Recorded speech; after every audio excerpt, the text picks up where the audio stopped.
Entonces, en este curso prácticamente lo hemos dividido en dos unidades. Por un lado, el cómo lidiar con los problemas técnicos derivados del uso del PC y por el otro, algunos consejillos y trucos para un manejo sencillo y eficaz de los software.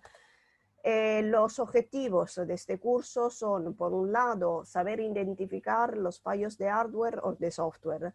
Muchas veces lo que más rabia nos da es la impotencia que tenemos delante de un ordenador, cuando empieza a fallar, cuando salta una alerta, cuando de pronto aparece una pantalla en blanco. Eso creo que, o en blanco, perdón, o en azul de Windows. Esto creo que no ha pasado a todo y la verdad que pierdes un montón de tiempo y al final no sabes ni siquiera cómo reaccionar. Obviamente, probablemente todo ya lo sabéis o lo habrán dicho, pero el primer recurso en estos casos es reinicia la máquina y eso se arreglará solo.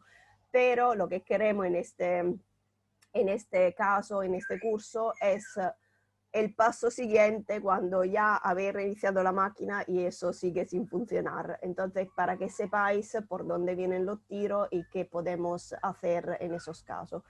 Y el otro objetivo es mejorar el rendimiento de los ordenadores, porque muchas veces nos pasa que el ordenador va muy lento o que tardamos una eternidad para abrir un programa. Esto en realidad es fácilmente rectificable o por lo menos es importante que sepáis el por qué se ralentiza el ordenador.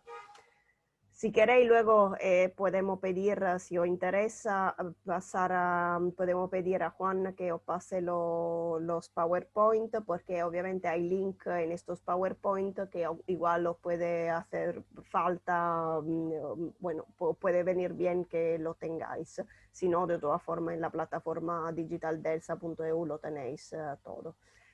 ¿Cómo lidiarlo con los problemas técnicos? Es importantísimo primero identificar el problema, con lo cual intentar averiguar qué componente está fallando. Y entonces, para ver qué componente está fallando, tenemos que estar atentos a la pista que nos da el ordenador. Y es decir, el primer paso que debemos realizar es comprobar si el fallo es de software o de hardware, es decir, es el sistema operativo o es la máquina que está fallando. Y el método más sencillo para ver si es lo uno o lo otro es entrar en el modo seguro. Algunos de vosotros quizás sabe ya cómo se entra en el modo seguro, de todas formas es relativamente fácil, es un modo de arranque del equipo que arranca solo las aplicaciones y controladores necesarios para que funcione el PC. De esa manera desactiva todo lo demás software que son inútiles. De esa manera es más fácil ver si el fallo es de hardware o de software. ¿Cómo se entra en el sistema prueba de fallo? Hacemos clic en apagar y mientras pulsamos, mantenemos pulsada la tecla Shift y luego clicamos en reiniciar. Esto vale para todos los sistemas operativos. Para los que han entrado después, os digo, os repito esta información. Este curso está adaptado o pretende servir a todo tipo de sistema operativo. Por eso no basamos la información sobre un sistema operativo en concreto, porque todo lo que decimos se puede hacer desde Windows 97 al actual Windows 10, etcétera. Y cuando se reinicia en la pantalla en modo seguro, modo a prueba de fallo, normalmente la pantalla aparece en azul y muestra el menú en el que podemos seleccionar la opción resolución de problema, opción avanzado y configuración de inicio. A partir de ahí ya estamos en capacidad o pues ya podemos ver qué es lo que está fallando. Dentro del modo seguro intentamos reproducir el fallo, es decir, era un fallo de audio, era un fallo de vídeo y entonces si podemos reproducirlo, si podemos reproducirlo tiene que ser provocado por el hardware, si no vuelve a aparecer ese error, entonces dependerá de un software. Muchas veces, sin que vosotros lo sepáis, muchos software que instaléis, sobre todo de fuentes no fiables, empiezan a utilizar el control, a coger el control de vuestro ordenador. Y entonces es fácil que, por ejemplo, empiecen a hacer cosas raras y sin que vosotros lo sepáis. Entonces por eso es muy bueno saber si depende de hardware o de software. Para hacer un ejemplo, esta mañana misma Javier, estábamos en la Skype call de la reunión de Internet Web Solution y se escuchaba en el audio de todo el mundo, menos el de Javier, un mensaje de este software está a modo de prueba, este software está, que era muy, muy molesto, la verdad. Pero Javier no lo sabía porque a él mismo ni siquiera se le reproducía el mensaje, con lo cual lo escuchan solo los demás. Y eso ha sido, y fue porque había instalado una aplicación nueva para verse en la cámara del móvil mientras estaba hablando en una Skype del ordenador. Entonces, ojo con todo lo que instaléis porque es muy, muy fácil que se os instalen cosas que en realidad no queréis. Otra cosa que eso lo hacemos todo y lo hacemos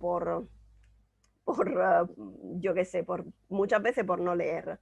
Ojo cuando instaláis un programa nuevo. Primero, hay dos reglas fundamentales. Uno, que lo instaléis desde la casa madre, digamos, desde el productor y distribuidor de ese software.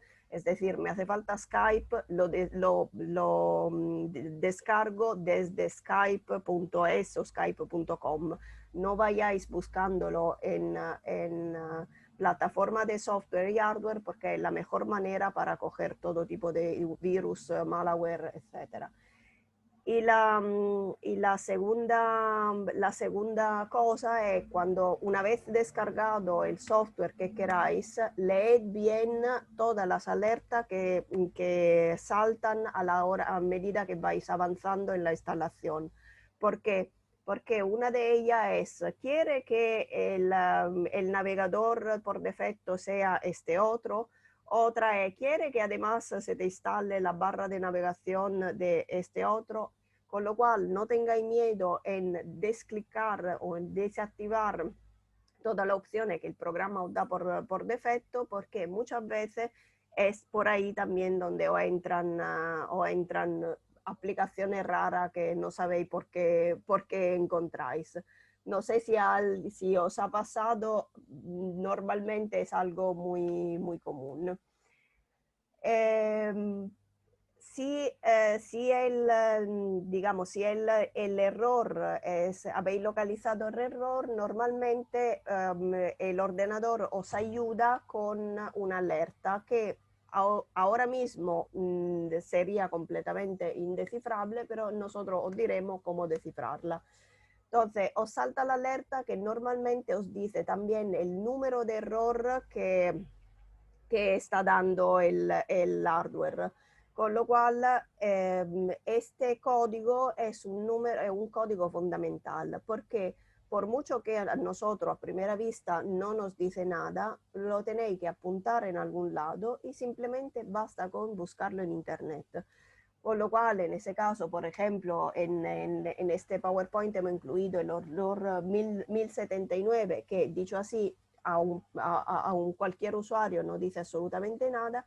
Si en cambio copiáis el texto del error en internet, os dirá exactamente primero qué es lo que os está fallando y sobre todo muchas veces encontráis que muchos han pasado por ahí y es fácil que os den la solución de, vale, es esto y lo arreglo así y así.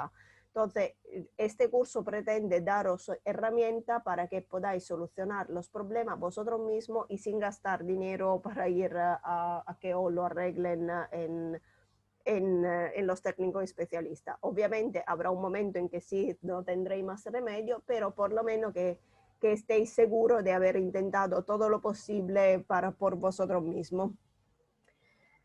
Y el mensaje de error también puede aparecer antes de que arranque el modo a prueba de fallo, el modo seguro. Probablemente os habrá pasado que antes del arranque de vez en cuando aparece una pantallita negra con una serie de código de mensajes en blanco, con lo cual ese es todavía el pantallazo previo al cargar el sistema operativo, y ahí también muchas veces se queda parado y ahí os dice el código del error que es. Igual, incluso si aparece en esta pantallita, si con copiar el código y buscarlo en internet, ya sabéis por lo menos dónde está el problema y potencialmente tenéis varias soluciones. Por lo que se refiere a los errores más comunes que se pueden dar, os damos un poco un resumen de lo que os puede haber pasado hasta el momento y os damos síntomas y posible solución. O podemos tener, por ejemplo, problema de audio, no se oye nada o en los auriculares o en general en todo el ordenador. Si es un problema de auriculares, pueden estar pasando dos cosas, o tres en realidad. Uno, que el auricular esté simplemente mal insertado, con lo cual no llega a transmitir el sonido. Dos, que el auricular esté roto, y para ver si es un problema de auricular es tan fácil como coger el mismo auricular, ponerlo en otro ordenador, incluso en el móvil, y ver si ahí funciona. Si hemos llegado a esta tercera conclusión y ahí el auricular funciona, entonces es un problema de hardware de la placa base, en particolare dell'enchufe, della entrada del audio. Y a ese punto podéis hacer también otra comprobación y ver si en cambio el audio digamos, sin pasar por auriculares, si funciona. Si el audio sí funciona, sabemos seguramente que es la entrada de los auriculares. Si el audio de todo el ordenador no funciona, entonces vuelve a ser placa base, pero vuelve a ser la tarjeta de audio. También, obviamente, posibles soluciones antes de llegar, una vez que hemos llegado a ver que el problema está en todo el ordenador, primero comprobar el volumen del ordenador, que a lo mejor puede estar en mute o muy bajito y por eso no lo escuchamos. Comprobar que el altavoz esté encendido y conectado, los auriculares ya lo hemos visto. Algunas veces puede ser muy útil también simplemente desconectar y volver a conectar el auricular porque se queda como pillado, y a veces eso también funciona. También lo mismo con desconectar y reconectar los altavoces, y obviamente la panacea de todas las soluciones, reiniciar el ordenador, que muchas veces eso también soluciona mágicamente todos nuestros problemas. Y antes de definir que el problema es de la tarjeta de sonido, ver que todas las periféricas de audio sean utilizadas en otro soporte, móvil, PC, tablet, para descartar que sea un problema de esa periférica en concreto. Otro problema que se os da mucho, pantalla. Os sale una pantalla en negro. Pueden estar pasando varias cosas. Primero, comprobad que el monitor está conectado a la red y el ordenador está encendido. Puede ser una cosa banal, pero nos ha pasado muchas veces que algunos clientes llamaran diciendo no me funciona el ordenador, se ve todo negro. Y lo que pasaba es que simplemente no estaba conectado, no estaba bien enchufado, con lo cual, por seguridad, por tonto que os parezca, o a veces incluso si simplemente se rompe o se quema el enchufe de conexión, el cable de conexión, y entonces obviamente no pasa la señal y por eso no funciona, pero la pantalla en sí sigue funcionando, es cuestión de cambiar el cable. Presione el botón de encendido y suspensión para que vuelva a reiniciar, digamos, se vuelve a restablecer el contacto con la pantalla, y hay que comprobar que no haya ningún desperfecto en el cable de conexión del monitor al ordenador. Otro problema que se os puede dar en la pantalla es que las imágenes o aparezcan o muy grande o muy pequeña o borrosa. Esto normalmente tiene que ver con la configuración del escritorio, que a lo mejor es demasiado grande o demasiado pequeña con respecto a las potencialidades de vuestro ordenador. Normalmente se recomienda utilizar la configuración, la resolución, perdón, recomendada por defecto. Para configurar la resolución simplemente se clica en el botón derecho del escritorio y se elige configuración pantalla y se despliegan las resoluciones de la configuración de la pantalla. Normalmente se utiliza la que os digo, la recomendada por defecto, pero en caso, por ejemplo, de problemas visivos o que necesitáis ver lo icono más grande, siempre se puede utilizar una resolución mayor o incluso simplemente una vez elegida la resolución normal, clicando y estando en el desktop, clicando en control más ruedecita para agrandar o control más aumentáis el tamaño del icono y de los textos en las ventanas que vayáis abriendo. Lo mismo se puede hacer con los browsers. Basta clicar en mantener pulsado la tecla control más ruedecita para arriba y aumentamos la fuente de todo lo que estemos visualizando. Para volver atrás, obviamente control y ruedecita para abajo o control menos. Para los errores de los periféricos, por ejemplo, ratón, teclado o cualquier otro periférico que no responde. Primero, obviamente, comprobar que estén bien conectados al ordenador. En este caso, muchas veces pasa, por ejemplo, si tenemos los cables enchufados abajo, debajo de nuestro escritorio, basta con que hayan limpiado con un poquito más de mala leche y que se haya desconectado un cable y es fácil que tengamos el problema. En caso de ser periféricos inalámbricos, comprobad siempre que esté encendido y que tengan suficiente batería. A mí normalmente me suele pasar con el ratón. El ratón sigue estando encendido, pero cuando veis que empieza a no seguir vuestro señal o vuestro movimiento en la pantalla, es muy fácil que se esté acabando la batería.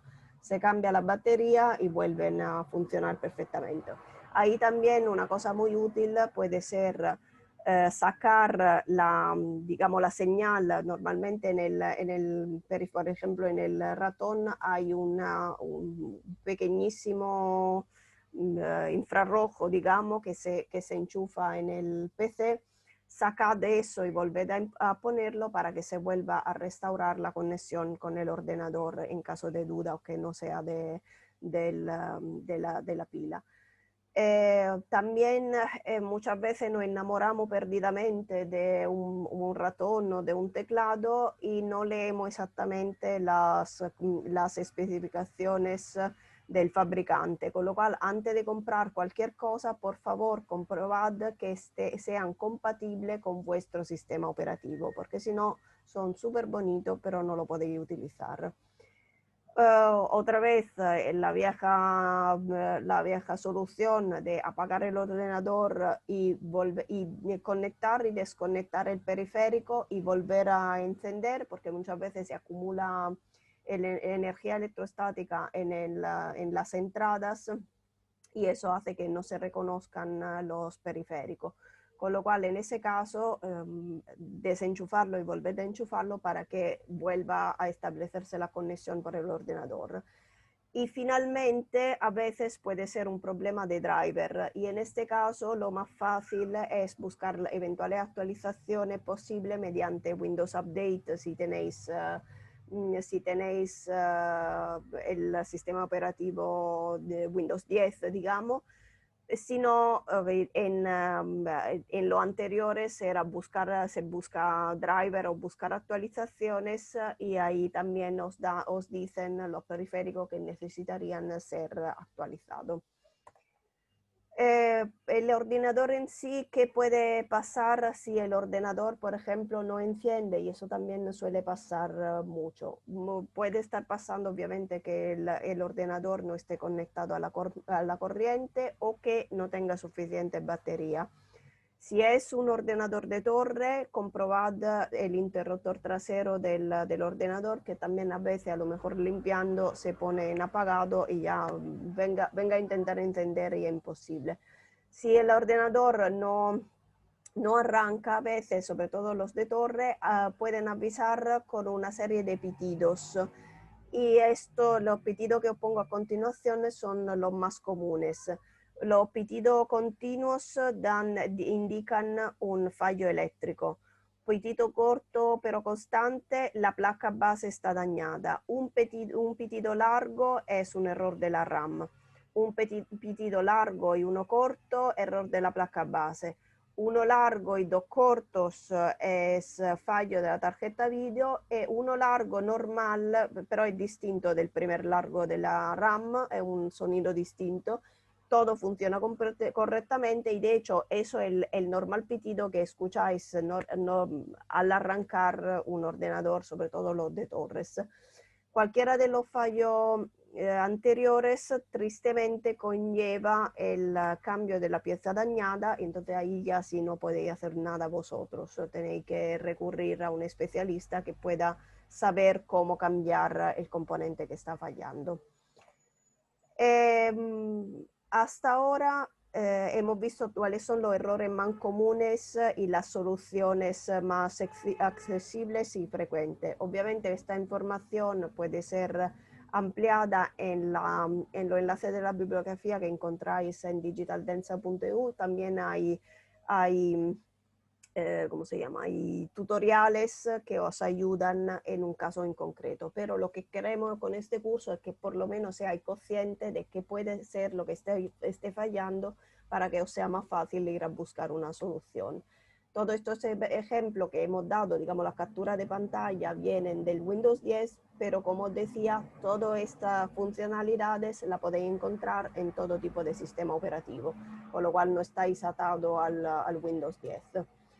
Y pasamos a la segunda sección de este curso, que es unos trucos y consejos para mantener o para optimizar el rendimiento de vuestro ordenador. Uno de los requerimientos básicos y que normalmente nadie hace, pero que en realidad son necesarios, es mantener el sistema operativo actualizado siempre. En realidad, Javier lo sabe, yo odio esta parte porque el mantener todo actualizado muchas veces implica que no se sabe cómo te cambian las cosas de sitio y eso. Solo que hoy en día y con la amenaza que hay ahora mismo de virus, malware que te llegan en todo momento, el mantener el Windows actualizado, el sistema operativo actualizado, te permite que por lo menos estés protegido desde el propio fabricante, porque ellos son los primeros en cada actualización poner parches de seguridad para mejorar el rendimiento de la máquina. Si tenéis el Windows 10, hay una opción que es el Windows Update, que además es automático, se arranca solo, con lo cual estáis protegidos sin ni siquiera ser consciente. Y con el Windows Update tendréis actualizado también todos los controladores periféricos instalados en la máquina, con lo cual ya no tendréis o no podéis tener problemas de driver no actualizado, porque siempre tendréis la última versión. Otra cosa importante para optimizar el uso de vuestro ordenador es mantener las aplicaciones que tenga instaladas actualizadas, porque las varias aplicaciones en realidad son la puerta de entrada, de acceso a todos los virus, malware y riesgos que hay hoy en día tristemente para las amenazas que vienen de Internet. Con lo cual, la actualización también de las varias aplicaciones os consiente de protegeros un pelín más. Ojo que la mejor protección en el uso de un ordenador es el sentido común, el buen sentido y sobre todo el desconfiar, con lo cual que seáis vosotros mismos, porque muchas veces la entrada es error humano. Normalmente no es cierto que sois el ganador de 300.000 euros de un concurso de lotería al que no habéis participado. Normalmente no tenéis un primo en Australia que necesitáis ayudar y que os pide dinero. Normalmente no es verdad que el banco te manda por email el resumen de tu cuenta y para ello te pide por favor vuelve a insertar tus credenciales para acceder a mi cuenta. Con lo cual que desconfiéis de todo tipo de comunicación no oficial porque por ahí suelen entrar los virus y además suelen ser puerta abierta para otro riesgo incluso más grave. Para dar un ejemplo, mi padre este verano consideró que había tenido mucha suerte y había recibido un SMS de qué bien has recibido el último modelo de Nokia, de iPhone y te llegará a tu casa, clica aquí para darnos tu dirección. Lo hizo y obviamente le clonaron toda la tarjeta, todo lo acceso a su cuenta online del banco, gastando un total de unos 3.000 euros, que obviamente pudo reclamar gracias al seguro del banco, pero con denuncia a la policía, con posibilidad de no ver un duro si no se considera, digamos, estafa o compra no autorizada, con lo cual que tengáis mucho cuidado porque hoy en día todo esto pasa precisamente por no mantener las aplicaciones actualizadas o por error humano entrar, digamos, clicar donde no se debe. Ante la duda, si no conocéis a alguien o si os llega una comunicación no oficial, no cliquéis porque vais a ahorraros muchos problemas. Aplicaciones como Zoom, como Skype, son la puerta para que os entre todo y de todo tipo. También incluso últimamente el Google Calendar, todas las aplicaciones de calendario de los móviles, Drive, Dropbox, las varias plataformas de cloud sharing. Todo ello obviamente son súper útiles, pero también son puertas de acceso a vuestros ordenadores. Para que vuestro ordenador vaya un pelín más rápido o vaya por lo menos, digamos, sea más eficaz, otro consejo que os damos es desinstalar las aplicaciones que no utilicéis. ¿Por qué? Porque a lo largo de los años, y muchas veces sin que vosotros lo sepáis, se van instalando muchas aplicaciones de las que probablemente no solo no tenéis ni idea de que teníais instalada o simplemente que os han servido un día y luego nunca más. Todas esas aplicaciones obviamente ralentizan vuestro ordenador porque cada vez que arranca o que se mueve tiene que arrancar todas estas aplicaciones por si algún día decides utilizarla. Y no solo, hay muchas que incluso por defecto se ponen en el menú de autoinicio, de autoarranque.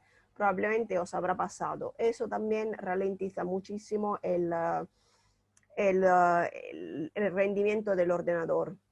Una aplicación que es particularmente molesta en ese sentido es, por ejemplo, el Dropbox. El Dropbox probablemente os habrá pasado que si en cuanto arrancáis tenéis que esperar mucho rato y veis que el ordenador está haciendo cosas, pero vosotros no sabéis bien el qué. Muchas veces, si tenéis Dropbox en autoarranque, lo que está haciendo es sincronizando todo lo nuevo fichero, contenido que tenéis en Dropbox y toda esa sincronización que a vosotros en ese momento en realidad no os hace falta, es lo que está creando el problema de ralentizar el rendimiento del ordenador. Con lo cual, intentad echar un vistazo a las aplicaciones y eliminad la que no tenéis, la que no usáis. Pero, ojo, eliminad solo la que tenéis controlada, sabéis qué hace y qué no hace. Las que tienen un nombre que no conocéis, pero que tampoco sabéis a qué se refiere, no la toquéis porque probablemente están controlando placas base, tarjeta video, tarjeta audio, etcétera. Con lo cual, ojo o gráfica del ordenador. Entonces, ojo también con lo que desinstaléis para no cargaros el sistema operativo. Otra cosa que ralentiza muchísimo el rendimiento del ordenador son lo que decíamos las aplicaciones que se arrancan por defecto, por ejemplo el Skype, el Zoom, el Microsoft Teams, el Dropbox, lo Spotify. Todo eso hace que el ordenador se vaya muchísimo más lento. Entonces, para evitar, o por lo menos para ser consciente de qué es lo que estamos arrancando al inicio, para ver si es de verdad necesario que se arranque todos los santos días que tenemos, es simplemente hacer clic con el botón derecho en la barra de tareas y elegir la opción administrador de tareas. Ahí vamos en la pestaña inicio y seleccionamos las aplicaciones y clicamos en deshabilitar las que no interesa que se arranquen por default. De esta manera, ya con solo esto pequeño truquillo, veréis que la máquina mejora muchísimo su rendimiento. Esto es para digamos, la visualización de lo que acabo de decir, botón derecho y luego inicio y arrancáis o desarrancáis las aplicaciones que os interesan. Antivirus. El antivirus también es muy útil, pero muy coñazo, perdón, con perdón, nel sentido que primero comprobad bien si es necesario, si tenéis ya un antivirus instalado. Normalmente si tenéis Windows 10 ya tiene el seguridad de Windows, con lo cual no os hace falta instalar un antivirus. Si os hace falta instalar un antivirus, primero elegid un antivirus que sea que tenga buenos comentarios por parte de los usuarios, porque hay algunos que son tan estrictos que en realidad no te dejan utilizar el correo, no te dejan navegar, con lo cual tampoco te soluciona el problema y para seguir sin bloquear el problema a la raíz. Ojo, otra cosa importantísima, no instaléis nunca dos antivirus a la vez en un mismo ordenador. Porque hacen conflicto entre ellos, con lo cual la máquina simplemente deja de responder o se eterniza y encima ni siquiera estáis protegidos porque no se ponen de acuerdo entre ellos. Con lo cual, si tenéis que instalar un antivirus, nosotros normalmente vamos con los antivirus gratuitos porque tenemos de sobra para como uso normal de Internet, asociándolo obviamente a diligencia y sentido común a la hora de usar Internet o de no clicar donde no se debe fundamentalmente. Y por ejemplo, nosotros hasta antes del Windows usábamos el Avast, que es gratuito en la versión pública, digamos, y es más o menos válido. Luego creo que damos algunas opciones. Si no, preguntadmela que seguramente en la referencia también del curso tenemos algún tipo de información general. Muchos tienen tienen ya instalado el Kaspersky o el Panda incluso.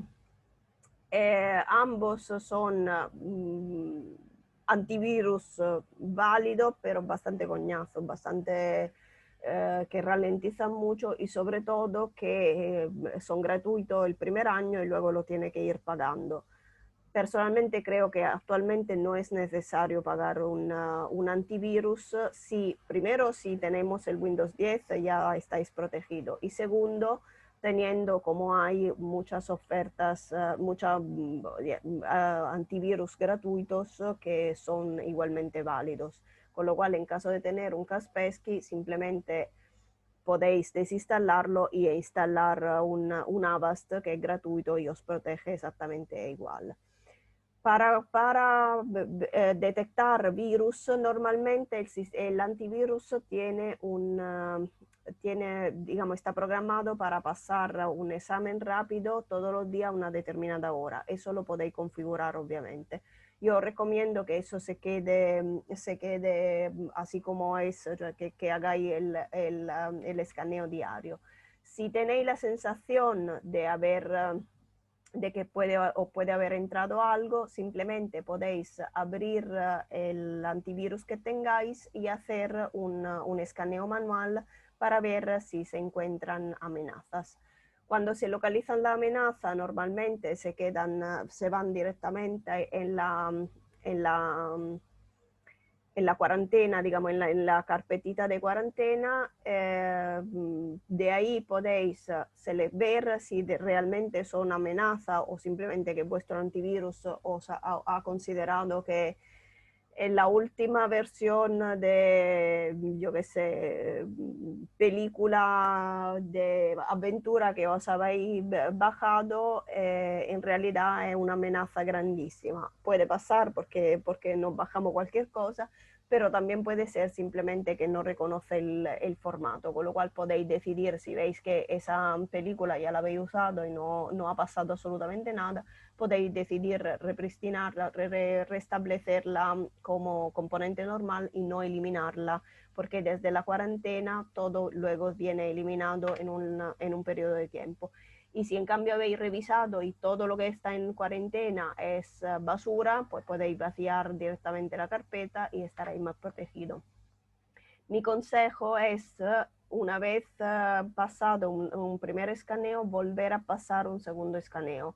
Encontraréis que aún así es muy posible que se vuelvan a encontrar más cosas, porque normalmente los antivirus van por gravedad de amenaza, y con lo cual vemos, digamos, somos más conscientes de lo que tenemos, lo que no tenemos. También hay otras cosas que son, por ejemplo, hay algunas aplicaciones que te generan ese fichero de amenaza en automático, con lo cual si escaneáis 2 o 3 veces, veis que se vuelve a reproducir esa misma amenaza, entonces ya sabéis que esa amenaza depende de alguna aplicación que tenéis instalada y que se va a reproducir por mucho que la quitéis. Entonces lo mejor es quitar la aplicación en cuestión. De fragmentación de disco, no sé si esto lo sabéis o no lo sabéis, de todas formas, el fragmentador de disco es algo maravilloso que yo no sabía que existía hasta que Daniel, nuestro gurú del hardware, nos lo enseñó, y prácticamente eso mejora muchísimo, optimiza muchísimo el rendimiento del sistema operativo, porque lo que hace es compensar todo el tamaño de los files en el disco duro. Entonces, donde antes todos los files están extendidos y guardados a destra y siniestro en el hardware, en el disco duro, usando la opción optimizar del desfragmentador de disco, se vuelve a poner todo en orden, digamos, con lo cual obtenéis mucho más espacio del disco duro. Yo recomiendo que de vez en cuando lo hagáis porque puede ser muy útil. Y limpieza es fundamental para un buen mantenimiento y un buen rendimiento de los ordenadores, tener el ordenador limpio por dentro y por fuera. Hemos hablado ya de los antivirus. Además de los antivirus, también están algunos programitas que no limpian de lo que son los malware, que son otros programas, o troyanos, que son otros programas que se instalan en nuestro ordenador sin que nosotros lo sepamos, y que además son de los más peligrosos porque son los que transmiten información de nuestro ordenador al tercero que no lo ha metido. Entonces, nosotros, por ejemplo, en Internet Web Solution utilizamos el CC Cleaner, que es completamente gratuito. Yo recomiendo que instaléis también un limpiador de malware, porque además os permite eliminar también todos los archivos temporales que os están ocupando muchísima memoria, tanto en Internet como en el sistema operativo, porque considerad que cada vez que abrís un Word, probablemente os ha pasado, os pregunta, ¿quiere volver a abrir la versión guardada ayer o antes de ayer? Aquí tenemos 3 o 4 copias. todo eso en realidad está ocupando sitio en vuestra memoria del ordenador, con lo cual tampoco, si el documento que queréis abrir es el que es, tampoco hace falta volver a abrir las 3 últimas copias de ese mismo documento. De todas formas, lo bueno es que sois vosotros que podéis decidir qué eliminar y cuándo hacerlo. Es decir, si a lo mejor podéis mantener por defecto la opción de guardar las copias anteriores y de vez en cuando pasar el CC Cleaner para hacer una limpieza, un barrido y obtener más espacio para que el ordenador vaya más rápido. Y eso, lo que la mayor utilidad del CC Cleaner es la limpieza de los archivos temporales, como decíamos, y simplemente abrís el software y le dais a limpiar. Por lo que se refiere a la limpieza del hardware, muchas veces es muy necesario también para aumentar el rendimiento del ordenador, limpiar el ordenador en sí. Es decir, todo lo que es polvo, pelusa y basura que se acumula sobre todo en los equipos de escritorio, en las torres que están puestos en el suelo o incluso encima del escritorio, todo ese polvo hace que se ralentice el ventilador del componente hardware y con lo cual se recalienta el ordenador, se recalienta el sistema y es más fácil también digamos, que se quemen los componentes. Con lo cual es muy útil limpiar con un pañito también la torre y con un aspirador aspirar todo el polvo que se acumula en la rejita de la parte trasera. Este tipo de limpieza se puede hacer también en un PC, en un laptop, pero no lo podéis hacer vosotros, con lo cual para la limpieza de un portátil sí que os recomiendo que que acudáis a un centro especializado, pero que a los portátiles le pasa exactamente igual. Cuando notáis que empieza a recalentarse mucho, es muy probable que tenga basura acumulada o polvo acumulado dentro en el hardware. Instalación. Por último, también sería bueno cada X años, bueno, en realidad sería cada año. Yo personalmente no lo hago y no lo haré porque si no me vuelvo loca, pero tengo que decir la teoría y la teoría es que sería bueno cada cierto tiempo reinstalar todo el sistema operativo desde cero, porque así es que es un poco el volver a las configuraciones por defecto del ordenador. Obviamente, antes de hacer eso, tenéis que tener una copia de seguridad de todo lo que tenéis instalado, tanto a nivel de programa como de ficheros que tenéis, porque obviamente lo perdéis absolutamente todo. Y eso, una vez al año, una vez cada 2 años, sería importante formatear y reinstalar todo el sistema operativo. Si tenéis vosotros el sistema operativo fuente del ordenador, pues fantástico, podéis proceder vosotros. Si no, en este caso yo también os recomendaría llevarlo a un centro especializado. También considerad que hoy en día los ordenadores tienen una vida cada vez más reducida, es decir, ya a los 4 o 5 años caen en la obsolescencia del artículo. Con lo cual, antes de ir a un centro especializado, primero mirad cuánto tiempo tenéis, hace cuánto tiempo tenéis el ordenador y si os merece la pena pagar la reparación o a lo mejor os conviene buscar un PC nuevo porque afortunadamente también los precios de los PC están disminuyendo o reduciéndose muchísimo, con lo cual a veces no compensa gastar 100 euros en reparación o 150 euros en reparación cuando un ordenador nuevo con garantía de 2 años te sale por 200, 230 euros, obviamente eh, configuraciones básicas, digamos, lo que pueda servir a un normal usuario, perdón, para entrar en internet, escribir un Word o gestionar las redes sociales, que tampoco no creamos que necesitamos grandes cosas en un ordenador. Y diría que esto es todo. Yo dejo de